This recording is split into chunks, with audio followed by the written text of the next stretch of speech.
Yeah, so I'm still working on the format of doing these camp reviews slash photo reviews, or whatever. This is a PCT trip. The first time I just bring my film camera. First time I use film in, I don't know, maybe 3 years. First time I used an N80 in the same, yeah. So I think I went, so I have an N80 with a 24 millimeter lens and um, Ektar, Ektar film, Ektar 100, but Ektar only comes in 100, so Ektar. But yeah, I'm just gonna go over these photos real quick, kind of like some of the things we did, because it was our first, or at least it was my first through hike. So logistically, we had to plan a little bit differently, and then first hike we had to do where there was no water, so we had to kind of carry all our own water. So that was a pain. It was only for 2 days, but still a pain carrying that much water. Um, yeah. So, and hopefully, if any photo stuff comes up, hopefully I'll bring it up. Um, but yeah, shooting film. It's lighter than my digital camera. You get different aesthetic, and you shoot way less because you don't have much, so you kind of hopefully savor every moment. That's what it's supposed to be like, right? uh, this is probably like 3 or 4 in the morning. Like I said, it was a through hike, so we had to get dropped off. We had to put another car at our ending spot, which was Lake Morena or something like that. So we did all that in the morning. We drove out here um, from Los Angeles to Nyland. It's about 4 or 5 hours, and we all had no sleep. We were all pretty much up in the car, figuring out camping, I guess. And from what I could remember, um, so like yeah, 4 hour drive here, and then I think it was another 2, maybe 3 hours to, I don't know, maybe 2 hours or less to the lake and the border, and we had to do all that. So yeah, from Nyland to the border, maybe less, maybe hour and a half. I don't know. I didn't look it up. But yeah, we're just getting ready to go. Uh, yeah, I think I think with film, uh, there was like enough information on these highlights as well as the shadows, and I think yeah, if this was shot digitally or with a digital camera, this would probably be too dark, and this would be too light, and same with the sky, it might like disappear and turn all white. But yeah, I think noticing, I don't think I like notice that, but just from like hearing stuff, I guess, because I'm not a film expert either. I was just trying it out, but yeah, just having more information on the photos is another plus, especially when you're camping, like shooting out middle of the day type stuff in bright sun. Like, it's good to have that exposure latitude and stuff. So yeah, I don't know why this section is red, but I'm guessing it has to do with the trail. But yeah, this is the only red section. Something, I don't know, I think it's engineers or something on there. But yeah, I'm just messing around with the film camera, doing some selective focus stuff, nothing special. So yeah, we did this for my cousin's birthday, turning 30, and yeah, he wanted to do this, and his brother actually came all the way down from the Bay Area. Uh, so he basically drove from the Bay Area all the way down to the border to come do this. There he is. There they are. So the first part of the trail is kind of confusing, but also very well there's a lot of signage. It's very well marked, but it's also confusing. So yeah, you can see it's also the trail's well maintained as far as, yeah, it's just, easy to walk on, nothing too technical.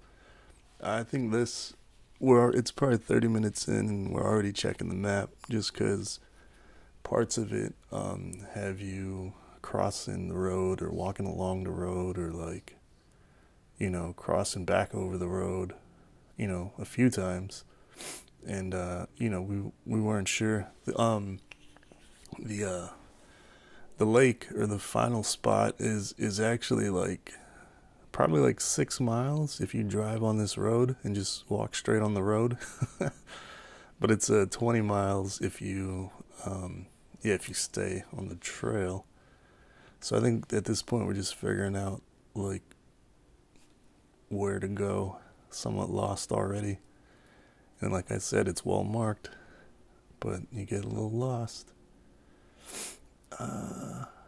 Yeah, look, Lake Morena, 17.2 miles. So that's like a little bit in there. Yeah, well marked again. And at this point, you kind of get away from the road, and you're crossing some railroad tracks. You go through some houses, not houses, but like, people's backyards or whatever that have backyards here. But yeah, this part of the trail, you kind of go through a lot of this type stuff over hills, mountains. There's definitely no shade. It's like very little shade in the first 20 miles. Trail's very well heavily walked on. And you kind of go through this section for a couple hours to kind of just end up back crossing these railroad tracks. And you kind of realize that if you just walked down these railroad tracks, you would have saved like an hour and a half of walking. But yeah, I guess that's not necessarily the point. But yeah, the trail is definitely real windy and not the most efficient as far as point A to point B. It definitely has you kind of wandering and exploring stuff. Yeah, no shade. So like I said, we end up crossing the train again, the train tracks, and like, yeah, this train was like blowing its horn coming by, and I think to set this photo up, which is not really set up, but it's like more just like whatever, like journalism type shit, like not set up. But to frame it, I guess, is the train was coming by. Obviously, I kind of just backed off and waited, and I only took one shot. So like that's another thing with film. It's like you don't necessarily have all those controls or like the luxury of just holding the shutter down and just blasting through the whole train passing. So yeah, I kind of just backed off and waited, and I think he's telling me something, and I just shoot that shot when the train lined up. And either way, I was gonna do that, and it might have been a back shot of his head or him looking at the train or something like that. But yeah, he was obviously trying to tell me something. I don't think he was moving. I think we all stopped to look. But yeah, whatever this train is, it seems pretty fun to, like, I don't know, probably have lunch, like a little day thing on the train. It seems pretty cool. I should check that out. So this is the manzanilla tree. We all spent about 3 hours in this area. It was super hot at this point. We needed rest. We needed sleep more so.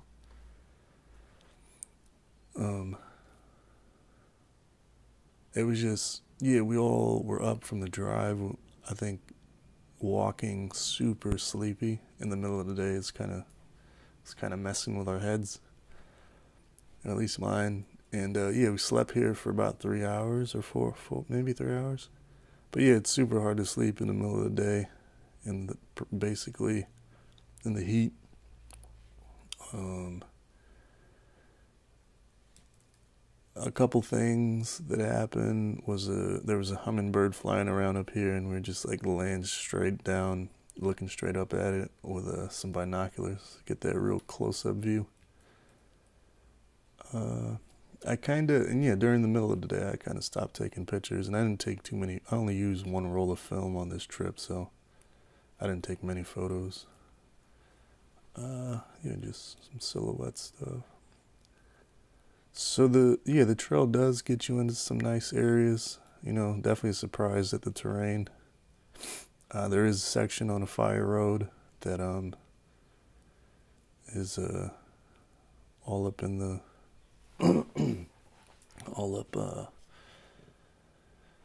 all man-made looking power lines. So yeah, this is the end of the trail. I think I don't have a lot of photos of everything. I'm gonna go to the iPhone photos, but this is the end of the trail. It went pretty smoothly. There wasn't too many hard sections or anything like that, but photo wise, I think this is probably one of my favorite photos. I think it's just a good moment. Seems natural. Um,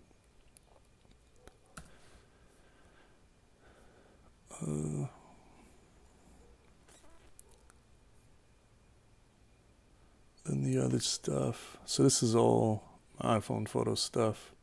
I think what I didn't go over. Oh, what happened? I think what I didn't go over was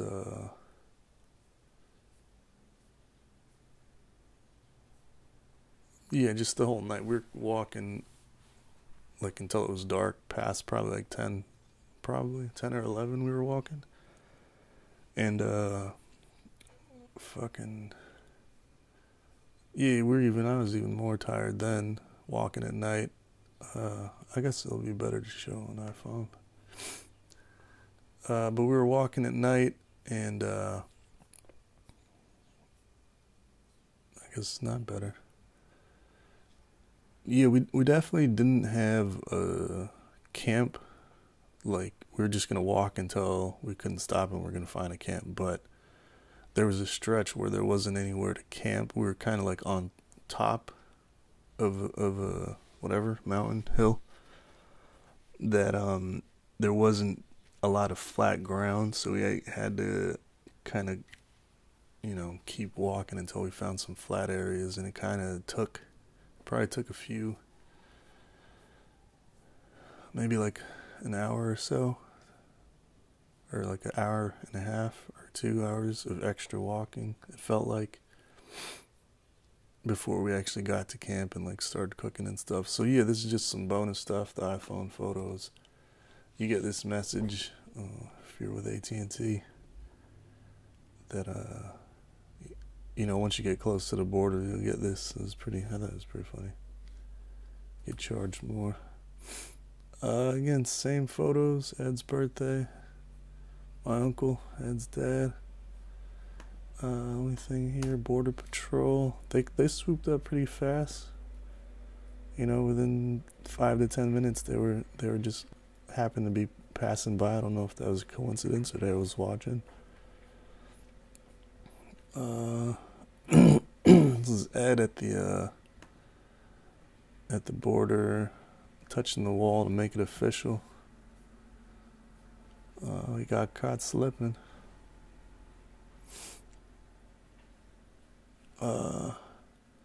More signs. Yeah, I haven't seen these photos in a minute. I don't know why I did this. Oh yeah, Carlo told me to take a picture of it because it looks like a face, some eyes, a nose, and a mouth. Ha ha. Under the manzanilla tree when we were just all hanging out.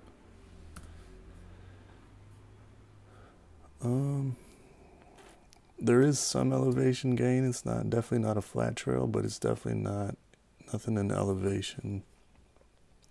Overall, it's pretty easy, I think. And considering this is our first trip of the year, usually during the winter we don't hike or camp much. So as our first trip, it was a little hard because the weight of the water we were carrying, but I think the trail was okay.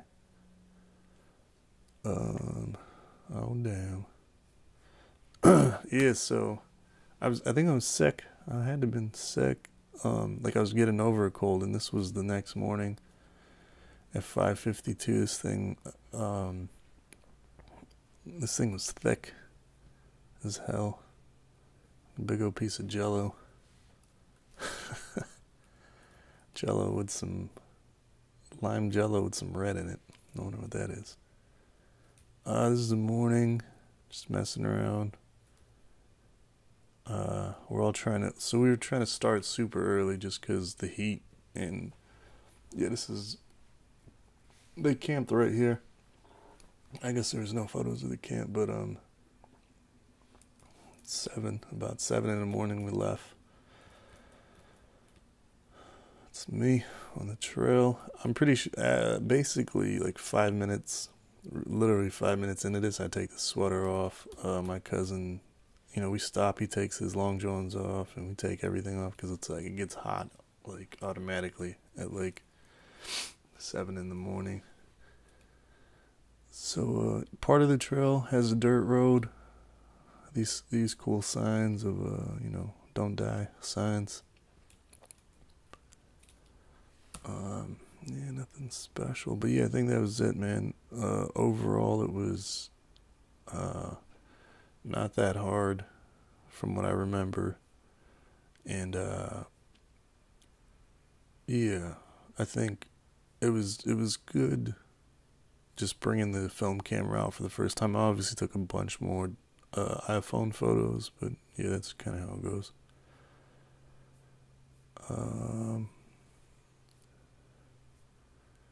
And I think probably my favorite iPhone picture is this one, little panorama. Just kind of shows us trying to get out the heat, There is phone reception out there, so it's not too bad. I guess there's phone reception in most parts. But yeah, us just trying to get out the heat. But yeah, I think that's it. So I think the next video is Yucca Valley, and that's when I get my Mamiya 7 and start shooting with that. I test out the panorama adapter. I test out Velvia film for the first time, Velvia 50, Portra, more Ektar, medium format for the first time, and all that. So all that good stuff. Yeah, so follow, subscribe if you want. Follow me on Instagram, Camping Supply Co. And yeah, I think that's it for this trip.